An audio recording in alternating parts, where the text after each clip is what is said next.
said we could use her name. She says, Cora Henderson over at Pitt and Frank LLC.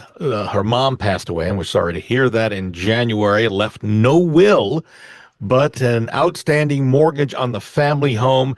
She says there was some outstanding credit card balances, but no creditors have contacted her yet.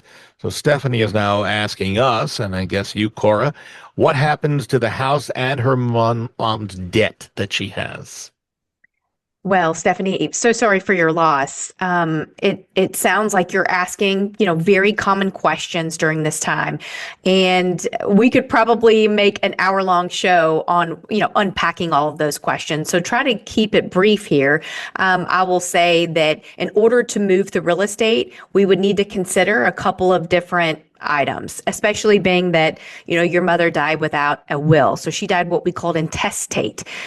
Probably what's going to happen, and the easiest way to sell the real estate is probably going to be to open probate or open an estate on behalf of your deceased mother. And then that would also allow an opportunity to take inventory of all the assets, also understand all the debts, and get all of that paid in so that ultimately, including the sale of real estate, if that's your wish, ultimately whatever's left will be paid out to the beneficiaries and the estate will be closed. Now, there are some caveats there as to, what are there other assets? What does that look like? Are you the sole heir? What is intestate descent and distribution under Kentucky law state? Who would be the heirs to the property in order to consummate a real estate transaction? I can get really down in the weeds in a rabbit hole real fast.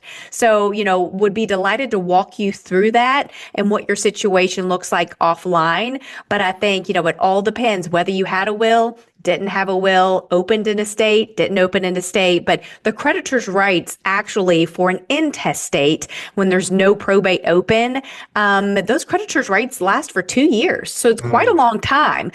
So I know that it's just been a number of months. So I didn't want, I certainly don't want to poo-poo any encouragement here, but, there could be other good reasons why we want to look at the estate just to make sure we have finality for all of those types of matters in addition to the real estate. And I will give Cora's number out for you and for anybody else who may have some questions about wills, because Pitt and Frank does do wills, and Cora can have Certainly. Highly encourage everybody to have a will. Yep, absolutely. We'll give her our number out in a sec.